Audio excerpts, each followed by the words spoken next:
Good afternoon, ladies and gentlemen. We'll start this session. So welcome. We'll talk today about how to implement local financing mechanisms in your marine protected area. I will let Thierry introducing this session. Yes, thanks. Does it work? Can you hear me? Great. Derrière, essayez d'attraper des haut-parleurs si vous voulez vraiment entendre. Speakers, yeah. There are a few left here and there. Okay, sorry if I did shout in the mic. So welcome. I think there is no need here to repeat the need for funding for protected areas. All protected areas are key element for nature conservation. And there are already quite a lot of protected areas around the world and many more to come, or at least many more areas to be conserved if you want to achieve our objectives. But we do not need paper parks. We have enough paper parks. It costs nothing, but it achieves nothing. What we want is protected areas which dynamically manage its resources and its users, and that comes with the costs. And we need to find money for that. MAVA Foundation, we have been funding marine protected areas and terrestrial protected areas over the years. And we've seen firsthand two main problems that they face. The first one is that there is not enough funding for them to be managed. The second one is that funding is very often short-term. So there is an urgent need to develop financing mechanism to provide sustainable stream of fund for protected areas. And that's especially relevant for us and resonates for MAVA Foundation as we will close the foundation in 2022. So we need to make sure that there are funding streams to take over and fund the areas we've cared about over the last few years. The good news is that the conservation finance sector is bubbling. And you've seen during the Congress here on the stand, all the different initiatives that are around, all the different ideas, which really provides hope for the future. At MAVA, we have been involved in several financing mechanisms, all types, from complex conservation trust funds to public-private partnerships to biodiversity offsets, green entrepreneurs, and so on. And for sure, there is no one-size-fits-all solution to fund your protected areas. And very often, you need a mix of different sources to diversify and secure your funding. So we also strongly believe that the key component of the funding mix of protected areas can and should come from local sources. It's not because of the amount, because very often that's smaller amounts than other mechanisms, but it's very important as it grounds the protected area. It embeds the protected area in its ecosystem, in its social and political context. It's often very more flexible. And first of all, it reinforces the ownership. It gives ownership of the financial mechanism to the managers, which is very important.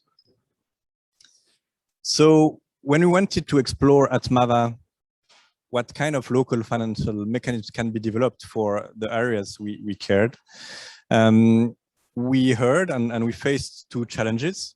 There is a very little local capacity to develop financial mechanisms, which can be complex.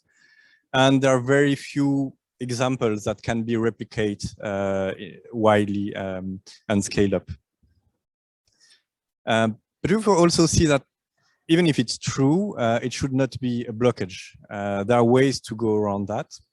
And that's why we have partners with Blueseeds for that. And with Blueseed, we have found a partner who is feet on the ground, but also with a highly technical expertise who can really work and accompany MPA manager for concrete solutions, looking at the needs of protected areas and the different financing solutions that can be developed. And I'm very proud of what we've achieved together over the last few years. And very happy to have this panel today who can explain and present the solution that have been developing. You will see, so that will be a session where you will have feet in the water of the marine protected areas, in the mud, in the sand, but also the head in the finance to make sure that at the end of the day,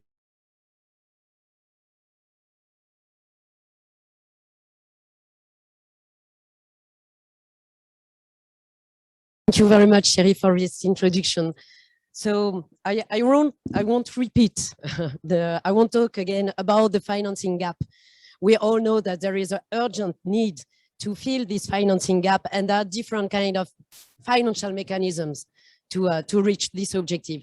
So now we really focus on local financial mechanism, and I'm very honored to welcome our panelists.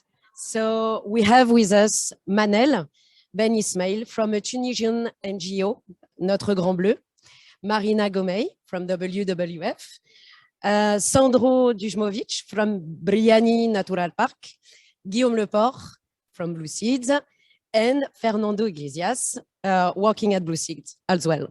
I let the floor to Manel, will present us a concrete example from the field of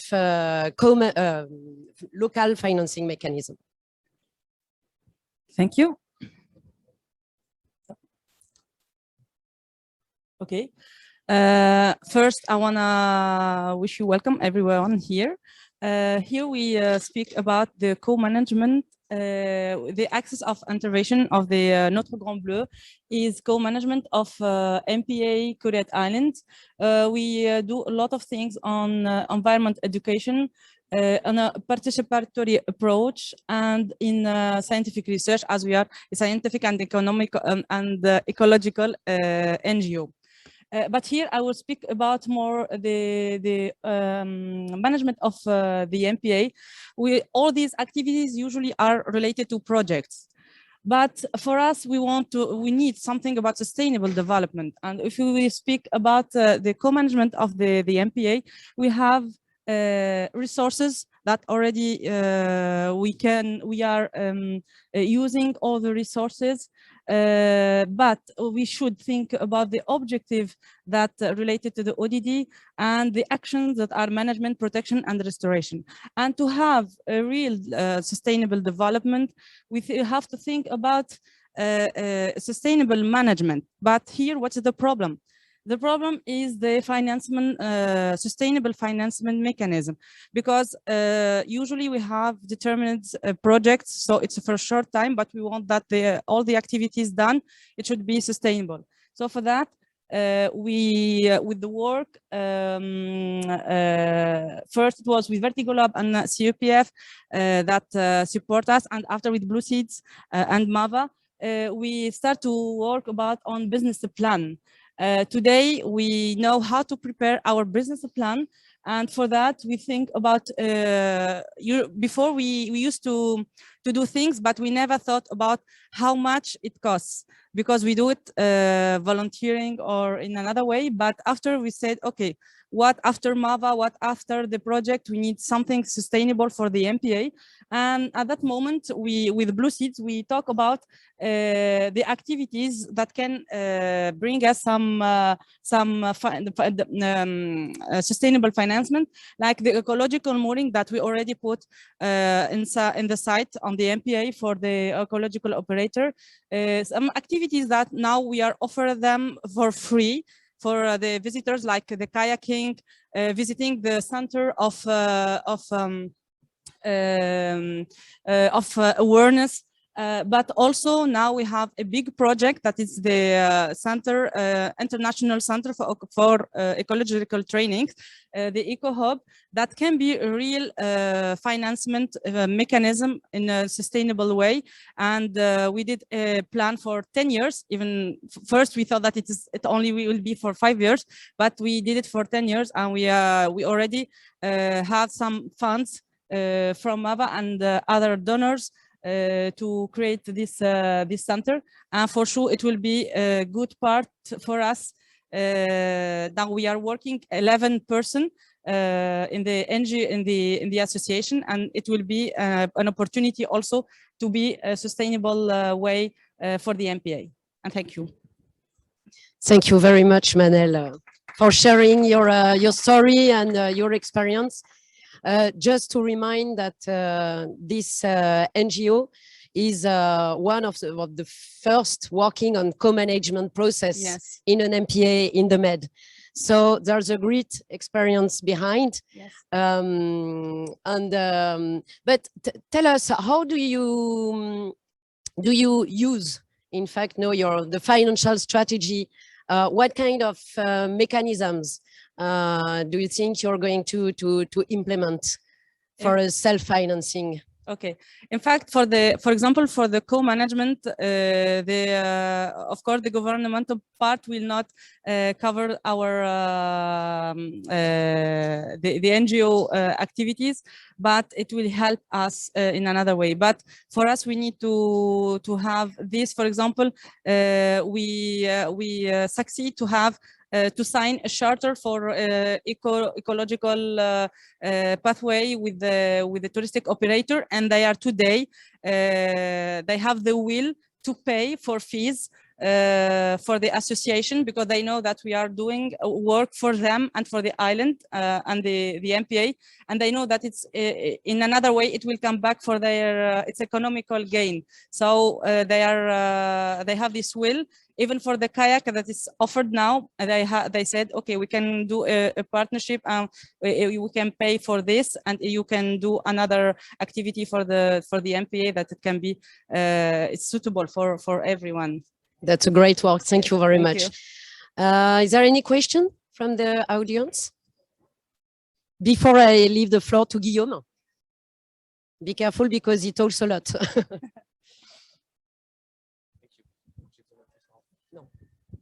Thank you very much, Manel. Thank you, Adèle. Can I stand, boss? Yes. I can stand, I can walk. I prefer, but I didn't eat, so if I fall, don't worry. So thank you very much, Manel.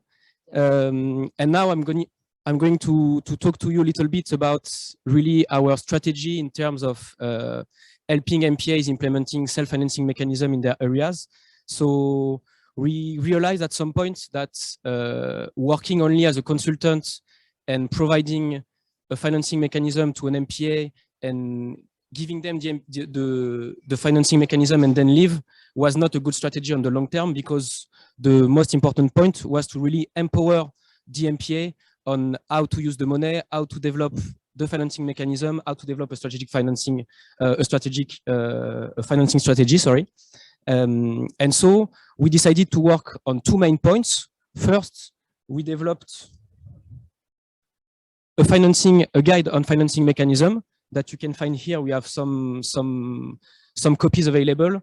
The idea of this guide is to really provide a step-by-step methodology to MPA managers to be able on their own to implement self-financing mechanism. So this guide is for MPA manager. It's supposed to be a practical tool. So MPA managers, if you want a copy, feel free to take one.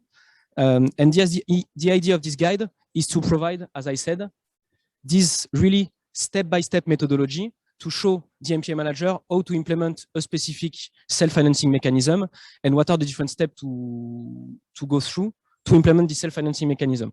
I won't go through all the steps here, but yes, the idea is to develop a really practical tool, and we will upgrade this guide on a regular basis to add new financing mechanism and to propose the support to the MPAs. Once we develop this guide, we realized that at some point, maybe it wouldn't be enough just to provide the guide to the MPA managers and to let them work on that. So we decided to also develop what we call support programs. And the idea of the support program is to make a full support to MPAs to help them on implementing a specific self-financing mechanism. So from the feasibility study to the signing of the different contracts, to the implementation of the self-financing mechanism on the site, to the provision of, I don't know how to say it in English, the provision of monitoring tools to the MPA. And then we leave, and the idea is that when Blueseed is leaving, the MPA has all the tools and all the skills to run their self-financing mechanism and to make it running on the long term. So in this support program, we started in July. We work with 4 MPAs in the Med, and the idea is to work with them for a year and to help them implement a visitor fee. So the idea is to work with those MPAs and to say, okay, you have a lot of tourism activities in your MPAs. There is some revenues that you can generate from the tourism. So how do you use this tourism sector to generate revenues for your conservation activities? We work with 4 MPAs on this program. And we have already launched actually, and we're going to start another support program in November regarding the implementation of concession. You can find it in the guide as well. And we receive already a lot of application for this program, so which is really good for us. And because somebody is here in the audience today from Karaburun Sazan, from an MPA, we are helping on the support program on visitor fee. I wanted to let her say a few words about the program we are working on now, and I'm going to finish. Thank you, Guillaume. You said that you are working with 4 MPAs on the support program, but for which mechanism? For the visitor fee, I said it. Okay. So thank you, Lorela, for sharing your experience on this program. Thank you very much. Hi, everyone. My name is Lorela. I'm from Albania. I work as a manager of the Marine National Park of Karaburun Sazani, managed by the National Agency of Protected Areas in Albania. This is the first MPA and the only MPA we have in Albania, so our responsibility is doubled because it's the only one. But of course, all the efforts and policies that we are trying to develop and implement will be like a role model that will be replicated in other marine protected areas in Albania. Few efforts have been done from Albanian government with the implementation of the National Agency of Protected Areas in 2015. The whole management of protected areas system has been reinvented and relevantly improved. Furthermore, a new law on protected areas has been developed, recognizing for the first time the marine protected areas as a new and different category of protection. And after that, the bylaws, finally, we had in 2020 the bylaws that will permit the managers of protected areas for the first time in Albanian history to get revenues and to implement financial mechanism within protected areas that from which we can get financial benefits and that we hope will provide financial sustainability for protected areas managers. In 2021, we started a very important process with Blueseeds. We have been part of several webinars that they have developed, and we think their expertise is the right thing for us at this moment. We are very happy to work with them. Right now, we are at the scoping phase, trying to understand the context, trying to collect quantitative and qualitative data to understand the challenges, the ecosystems, the stakeholders, and also we have been working with the questionnaires and since we had the summer season, we tried to take advantage of the visitors coming to the MPA. So we have completed 80 questionnaires trying to understand how much people are willing to pay in order to preserve and to conserve this marine park, and also for improving the infrastructure and overall management of the site. We are very excited to working with Blueseeds and looking forward to understand how this visitors fee could be implemented and how much the entire Marine National Park can handle. When we start working with the Marine National Park, it was just one tour boat. Now, 7 years after, we have 23 with a capacity of maximum 200 people per day, which is too much. And sometimes at this point, we are not sure how we can handle this pressure coming from the visitors that would like to access this site. So this is what we are doing with Blueseed, trying to have a feasibility study and trying to understand what type of activities we can implement within the Marine National Park. Thank you very much. Thank you very much, Lorela. Thank you for this valuable feedback from the field with a practical example of implementation of a local financial mechanism. Do you have any question for Lorela? Or we jump to another mechanism. It's about concession. And Sandro will share his experience. Thank you very much. You hear me? Yes, because I don't hear myself. So yeah, my name is Sandro Dumic. I come from Brijuni National Park in Croatia. We are a small park that consists of 14 islands, but the most important thing is that we are self-sufficient financially. So we don't get any money, let's say, for free from our government, but we have to earn that money. One of the mechanisms is concession fees. We start with concession fees not because of money, like a financial mechanism, but to make order for boat trips from local stakeholders who make these trips around the islands. So to control them, to make some rules how to do it, and for diving centers who wanted to operate in the, what's happened? Who want to operate in the protected area. So when we put concessions for diving centers and boat owners, they were only symbolic fees. So even now, concession for us is only 2% of our incomes. But if you know that in 2019 our incomes was 8.5 million euro, then this is not so low. After the first concessions, we see more opportunities in this way because we increase the number of tourists, and for us was challenging to have I don't know, restaurants, bars, and all other stuff, but we wanted to have this for these activities and these facilities for our tourists. So it was more easy to give it in concession than to operate by ourselves. So today we have in concession not only boat tours and diving, but kayaking, golf, because we have golf on the island from 1921. We give in concession even souvenir shops, cafe bar, and theater place. Why theater place? This is culture. Because the theater group charged the entrance to the play, and our country won a part of it. So to make it accordingly to the law, we have to make concession even for the theater play. But this is just 50 euro or something like that. So it's not to make money, but just to make some, to regulate it by the law. So if you have some souvenir shops, if you have restaurants or coffee bars, yes, then if you operate it, you need a lot of people, a lot of time, and some knowledge that is not connected with nature protection.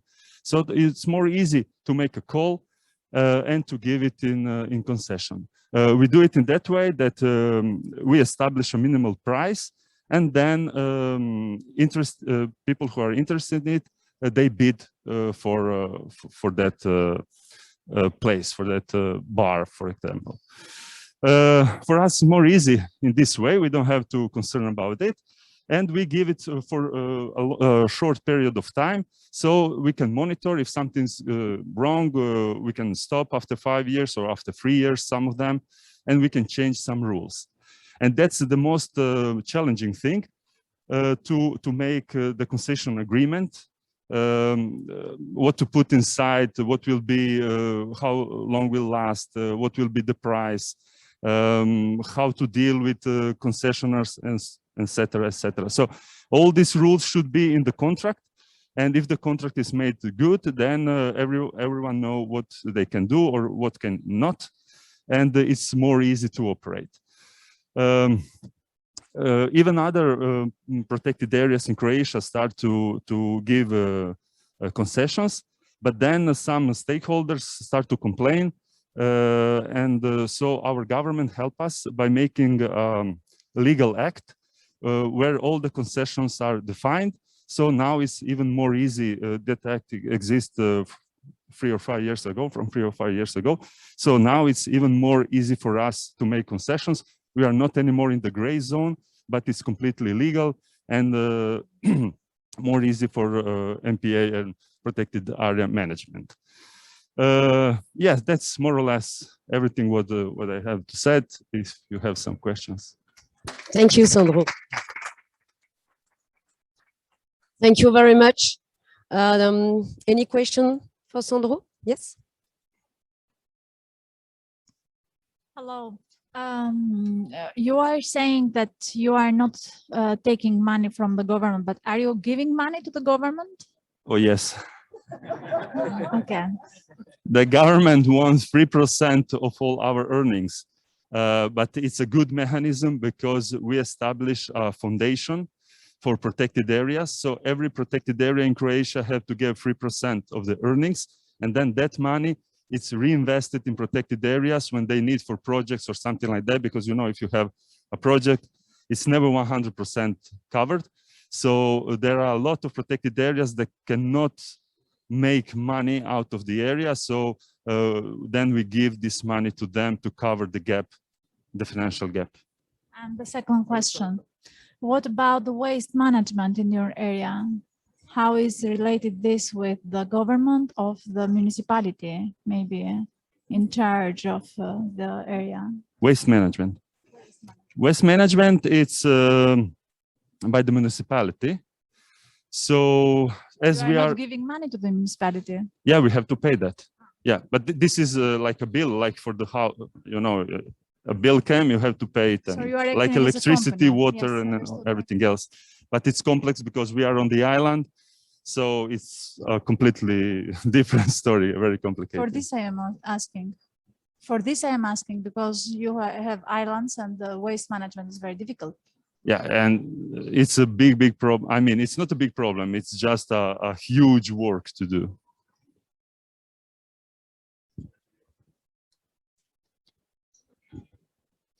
Thank you. So concessions are successful mechanism for Brioni National Park. We can say that, yeah. But it has also some limits. And if we consider the actual COVID situation, for example, which has a very big impact on the tourism industry, we realize that those local mechanisms shouldn't rely only on tourism. So no, I propose to explore other kinds of financial mechanisms. One is quite innovative, and I let the floor to Marina from WWF, who will explain what is this mechanism benefiting for fishermen. Can I have the point?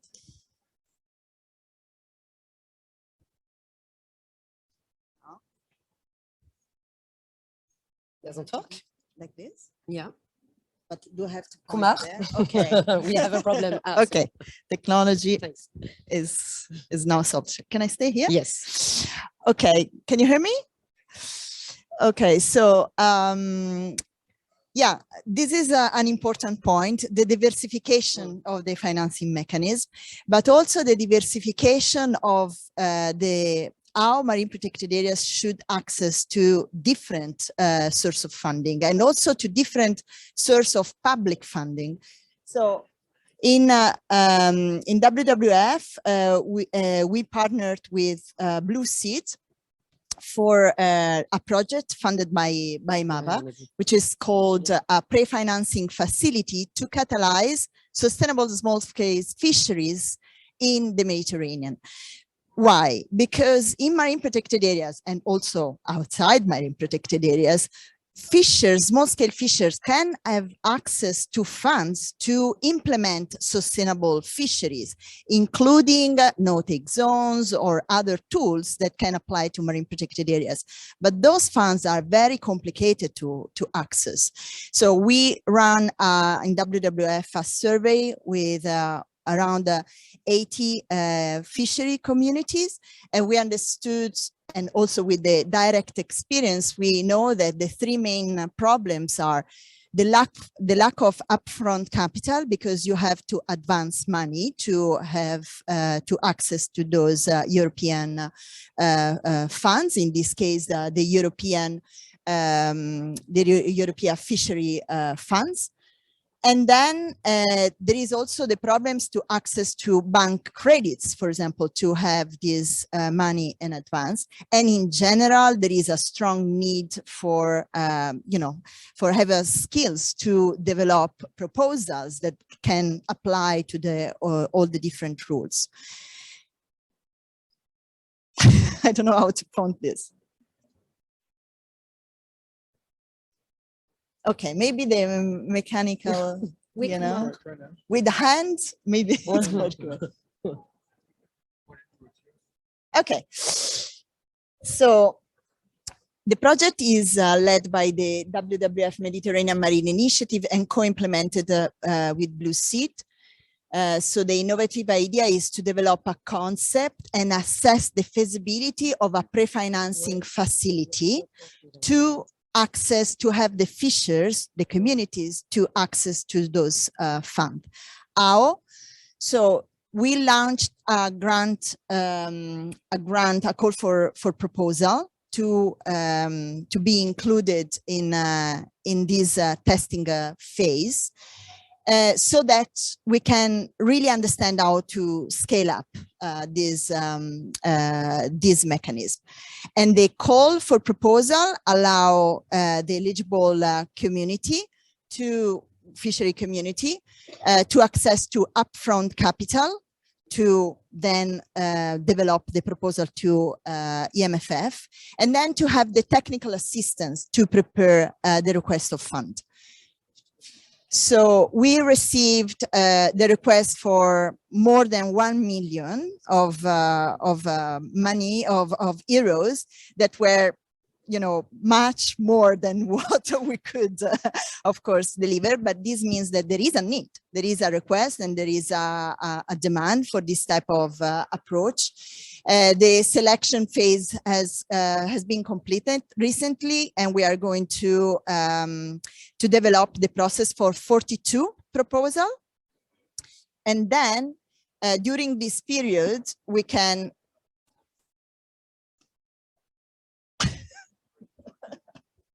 towards me, towards that. I have another slide, so it will be easy. Okay. So in this feasibility assessments, the idea now is to develop these mechanisms. There should be a long-term financing mechanism, and that can lend money at a reduced interest to the SSF sector, so that they can have available cash to have in advance. To also develop a grant mechanism to matching funds, because sometimes this the project maybe won't be enough. And then how to, in a way that can, in the long term, a technical assistance can be developed. Also to develop good proposal for EMFF, but especially to develop proposals that then can have also a direct beneficial impact on the, of course, on the ecosystem, because this is, of course, is the main and long-term objective of the initiative. So I wrote here the contact people. I'm not the manager of this project. We have both Nastasia and Marco from Blueseeds and WWF. And if there are some questions, I can answer. Thank you very much, Marina.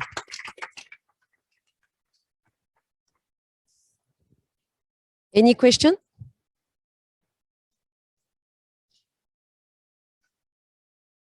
Okay. It was all clear. Yes, and you explained that the first call for proposal that was implemented to test, in fact, the willingness of the fishermen to apply to this kind of mechanism. this first call for proposal was very successful. The WWF received more than 140 proposals to get access to this facility. So we really hope to finalize this financing mechanism and set up this pre-financing facility. Thank you very much. I propose you to discover another innovative financial mechanism. We're working on it.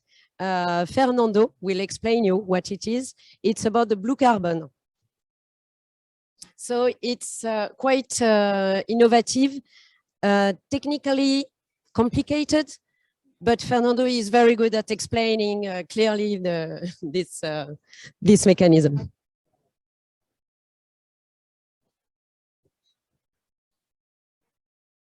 Hello, everyone. It's like a silent disco speech. Hello, I'm Fernando. I'll be speaking today about blue carbon, specifically blue carbon financing. So when we talk about blue carbon, these are marine ecosystems that store and sequester large amounts of carbon. And blue carbon has become one of the most widely discussed topics in nature-based solutions to climate change. Blue carbon financing can be used to finance conservation actions of marine protected areas. So now I'm going to walk you through the steps you need to take to develop a blue carbon financing project. The first step is choosing the correct methodology. So methodology is a list of procedures that outlines how you calculate the amount of carbon credits. Already to date, large carbon certification entities like Plan Vivo and Vera, the gold standard, have developed methodologies for blue carbon standards. Additionally, more and more people are deciding also to develop independent methodologies. So once we choose our methodology, we have to prepare a project description. A project description outlines and details how the methodology is used to calculate the carbon credits. There are two kinds of carbon credits. The first one is through emission reductions through avoided degradation of a carbon-rich ecosystem.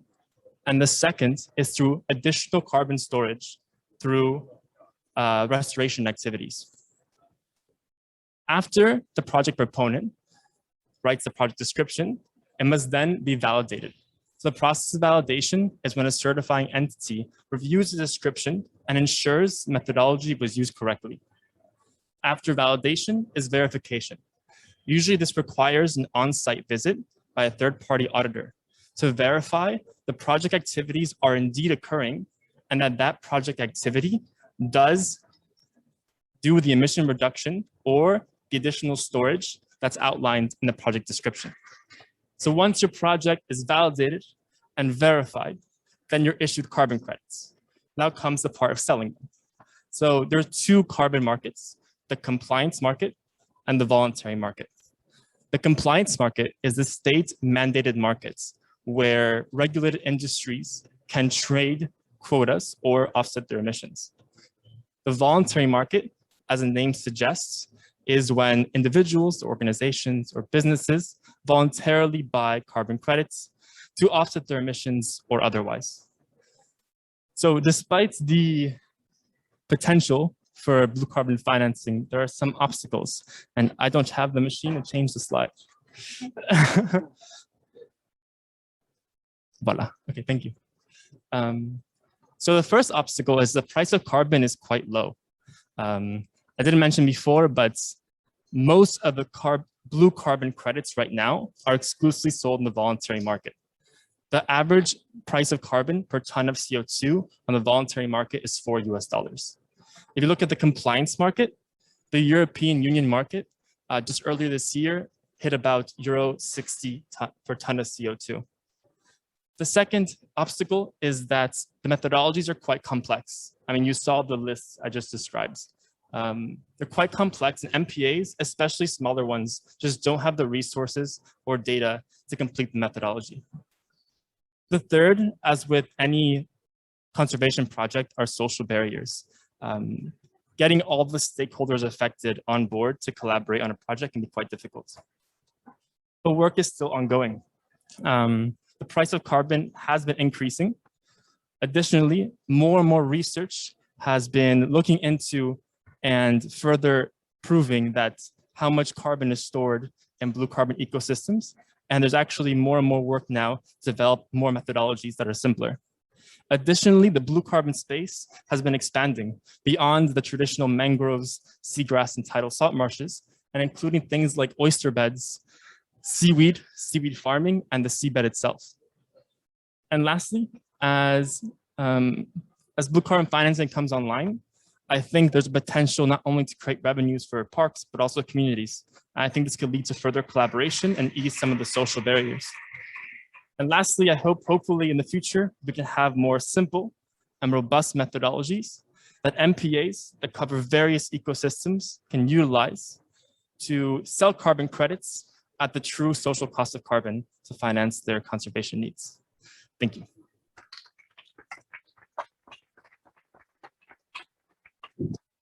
Thank you, Fernando. I have a question for you. Concretely, how this money from the blue carbon methodology will be used on the field? Concretely, what will it finance? What kind of activities? Yeah, usually it's, so there's two kinds of activities. The first is avoided degradation. So basically stopping some sort of human pressure. I can use the example of anchoring and Posidonia seagrass. That's the one I know the best. So if you have a project that is trying to avoid degradation of seagrass by stopping anchoring, maybe you can finance, for example, a no anchor zone or eco mooring, something like this that will stop the threats and the damage to the seagrass. The other thing you can do is to direct restoration. So replanting seagrass, for example. But yeah, so that would be under the other category of carbon credit, which would be the additional carbon storage, basically. Thank you. Thank you. Do you have any questions for Fernando about the blue carbon methodology? Hello, very interesting. Thank you very much. Has this been applied in practice? Do we have an example where the money was actually generated and given back to the protected area and something financed, or is it still a framework which is to be tested? It's still mostly a framework. The only really blue carbon projects that are online right now are with mangroves. Last year, the Vera methodology, the Vera people released a methodology for seagrass, but there's no project that fits the methodology as of right now. So I would say look into mangroves. There's definitely projects for mangroves. Mm-hmm.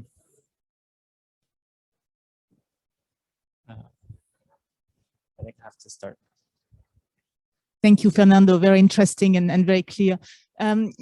For the matter of understanding a little bit better what the obstacles are, you mentioned that the methodology are being multiplied. So could you tell us why? It seems to be that because there are different ecosystems that need different methodology, because it's complex and people try to get ahead with something faster. But I imagine that this multiplication is an issue.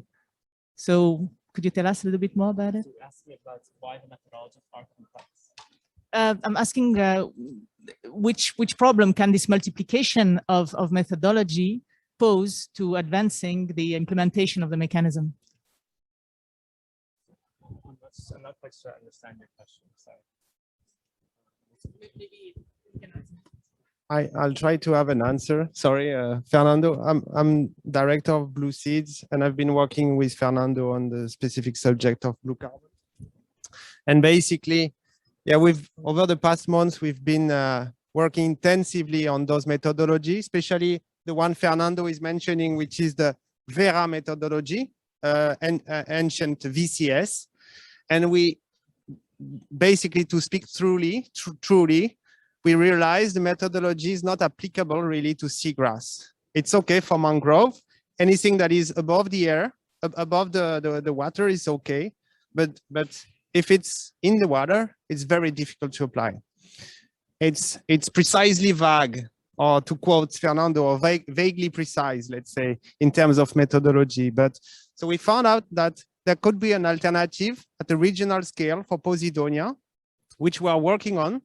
science-based, and it's an alternative to the Vera methodology, which is basically to develop our own methodology, make it open so that everybody can look at it, criticize, analyze it, and basically having a third part, independent third part like Veritas or any other certification body that could look at the methodology and validate the project. And that's basically a simpler alternative to the mainstream Vera methodology, which is the most common one worldwide. And that's a solution we found out for Posidonia we are working on now. And there are some alternatives, like in the French case, it's called Bacarbon, methodology Bacarbon. But I don't know if that answers your question. Sorry. Thank you very much, Fernando. We have some time for questions. We have questions, I think, from our audience, online audience. But if please feel free if you want to ask a question to us or one of our panelists. So I'll read them out. So this question is from Sean Nazarelli, and this is for Sandro. So Sean asks, do you therefore own all of the infrastructure yourself if you are concessioning them out for such periods? Did you build them yourselves? Yeah, we own the infrastructure, but we didn't build it.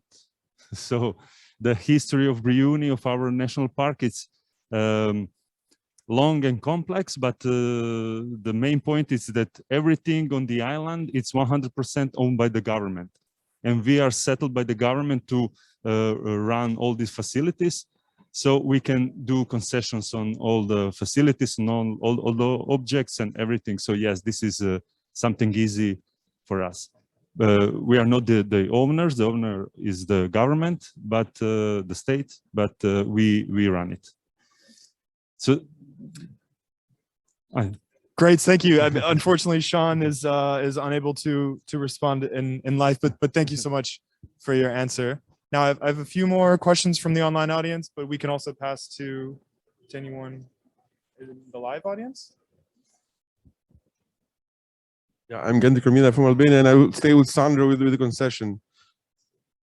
How do you define the price of the concession? And in the concession, are there rules about numbers or quantities of activities or number of tourists or whatever you do? So are there limits? Yes, there are limits. So there are different models to set the price. So one thing is, for example, for the souvenir shop, we run it by ourselves. So we know how much can earn the souvenir shop. So accordingly to that, we set the price. So we make a call, and it's open for everyone. So companies can bid for it. But it's not bidding like in the USA when they raise their hands and set the price. It's only in closed envelopes, so everyone write it down and give it in the call. So that's one model. Another one is for boat trips and for divers, kayaking. So we set the number of concessions. For example, 30 or 50 boats or boat owners, and we know the maximum of people that they can carry.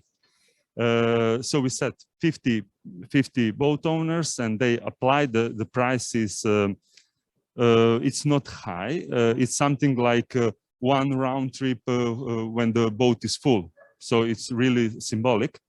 But then, and we have rules, of course. So everything is written down before they apply, and then they became practically our partners. Because if they stop on the island, then the visitors that came with them have to pay the entrance to the park. So again, it's a win-win situation. Or for example, for diving, also we set, I don't know, 5 diving centers. We set the rules like maximum 2 diving centers per day on one site, maximum 20 people per visiting. And so the price of the concession is also symbolic, but then every diver has to pay like a fee for diving. So that fees doesn't go for the center, but for the visitor. Thank you, Sandro. Other question? So I have two questions relating to blue carbon, so directed to Mr. Fernando. So one question, so one of our members of the online audience would like to hear some examples of some social barriers that you mentioned in your presentation. Yeah, if you could elaborate a little bit on that. Yes. So I can use the case of mangroves, for example, at first. Right, mangroves are traditionally an area where there are people inhabiting it, using the resources for timber or whatever. Once you're trying to conserve an area like this, it can be quite complicated to engage all the stakeholders involved. The case I know a little better, I'll give you another example. We're working on a project to avoid degradation of Posidonia seagrass in the Mediterranean from anchoring. In this case, we want to install eco-moorings, and the administrative world around it's a very complicated French, it's like the zone of mooring. It can be quite administrative and bureaucratic and complicated.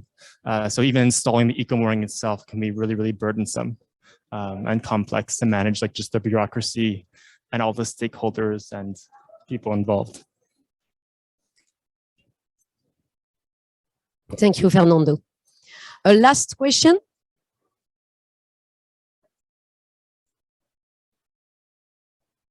Okay. Or I have a question. The question of the replicability of these local financing mechanisms. Because we shouldn't forget that what we want is the impact. We want that the final objective for a marine protected area is to create positive impact on the marine environment. So those financial mechanisms are here to help to reach impact, to reach efficiency and sustainability. At a local level, it works. It showed benefits. We have examples from the field today that some of these mechanisms are very create really benefits. But we should pay attention as well that it can take a lot of time and energy and money to develop, to implement those mechanisms. So they have limits as well. And they also need to be really adapted to the local context. And if we get more into details, we know that for each site, there is a preliminary diagnosis, site diagnosis that should take into consideration all the social aspects, political, juridic, and of course, in addition, as environmental. So all these criteria are very important to select the right mechanism that should present the good benefits on site. But if we want a more global effect, if we want to reach a big impact, we should think about the replicability. It's good to have local impact, but to have more regional impact. Are these local mechanism replicable? What would be the criteria for replicability? Can someone help me on this? I have a first thought. So the first step should be that the local example should be scaled up at the national level. This is the first step. And I think that's what you didn't mention a lot on the national system and the foundation, but Croatia now has a real national network of protected areas, marine and terrestrial protected areas, with also that take into account the financing funds. And this is very complicated to reach. And in other countries, there were also some failures to do those. But the same is with other type of financial mechanism. The ideas should be that from 1 to site, we should influence also the administrations at the national level and help them to understand how to adapt these and to replicate these at the national level. Yeah, I think that the concession fees mechanism can be replicated everywhere, I think. If you don't have facilities, if you don't have, I don't know, something to give in concession, then you invent something.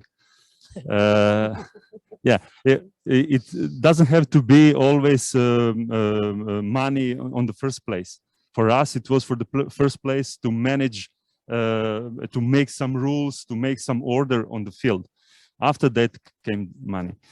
So what I'm thinking about is very often when you go in a protected area, you have some small stands, some small marketplaces inside the protected area. So if you don't have, you can invent one.